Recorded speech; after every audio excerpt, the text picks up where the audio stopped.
Hello दोस्तों, आज हम आपके लिए लेकर आ चुके हैं जनरल नॉलेज के 20 इम्पोर्टेंट प्रश्न आपके सभी कॉम्पिटिटिव एग्जाम के लिए उपयोगी है। ठीक है, तो बिना देरी के शुरू कर लेते हैं।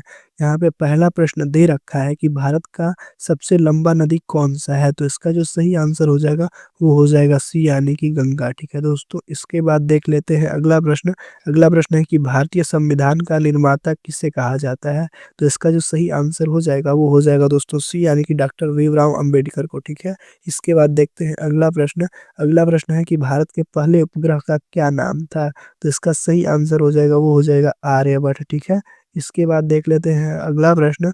अगला प्रश्न है कि भारत में प्रधानमंत्री का निवास स्थान कहाँ है। तो इसका जो सही आंसर हो जाएगा वो हो जाएगा सी यानी कि 7 लोक कल्याण मार्ग। ठीक है, इसके बाद देखते हैं अगला प्रश्न।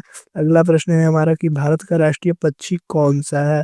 तो इसका जो सही आंसर हो जाएगा दोस्तों वो हो जाएगा ए यानी कि मोर भारत का राष्ट्रीय पक्षी है। ठीक है, इसके बाद देख लेते हैं अगला प्रश्न। अगला प्रश्न है कि विश्व का सबसे बड़ा महासागर कौन सा है। तो इसका सही आंसर हो जाएगा वो हो जाएगा सी यानी कि प्रशांत महासागर विश्व का सबसे बड़ा महासागर है। ठीक है, इसके बाद देख लेते हैं अगला प्रश्न। अगला प्रश्न है कि भारत का संविधान कब लागू हुआ था। तो इसका जो सही आंसर हो जाएगा वो हो जाएगा बी यानी कि 26 जनवरी 1950 को भारत का संविधान जो है लागू हुआ था। ठीक है, इसके बाद देखते हैं अगला प्रश्न। अगला प्रश्न है कि भारत में प्रथम लोकसभा चुनाव कब हुए। तो इसका जो सही आंसर हो जाएगा वो हो जाएगा बी यानी कि 1951 से 1952 के बीच हुए थे। ठीक है दोस्तों, इसके बाद देख लेते हैं अगला प्रश्न। अगला प्रश्न है कि भारतीय रिजर्व बैंक आरबीआई की स्थापना कब हुई थी। तो इसका जो सही आंसर हो जाएगा वो हो जाएगा हमारा सी यानी कि 1935 में। ठीक है, इसके बाद देखते हैं अगला प्रश्न। अगला प्रश्न है कि पृथ्वी का सबसे बड़ा ग्रह कौन सा है। तो इसका जो सही आंसर हो जाएगा वो हो जाएगा हमारा बी यानी कि बृहस्पति पृथ्वी का सबसे बड़ा ग्रह है। ठीक है, इसके बाद देख लेते हैं अगला प्रश्न। अगला प्रश्न है कि नमक सत्याग्रह का नेतृत्व किसने किया था।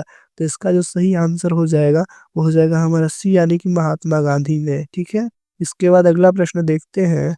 अगला प्रश्न है भारतीय राष्ट्रीय ध्वज में केसरिया रंग का क्या प्रतीक है। तो इसका जो सही आंसर हो जाएगा दोस्तों वो हो जाएगा ए यानी कि साहस और बलिदान का। ठीक है, इसके बाद देख लेते हैं अगला प्रश्न। अगला प्रश्न है कि भारत का राष्ट्रीय खेल कौन सा है। तो इसका जो सही आंसर हो जाएगा वो हो जाएगा हमारा ए यानी कि हॉकी। इसके बाद देखते हैं अगला प्रश्न। अगला प्रश्न है कि दुनिया का सबसे लंबा पर्वत श्रृंखला कौन सा है।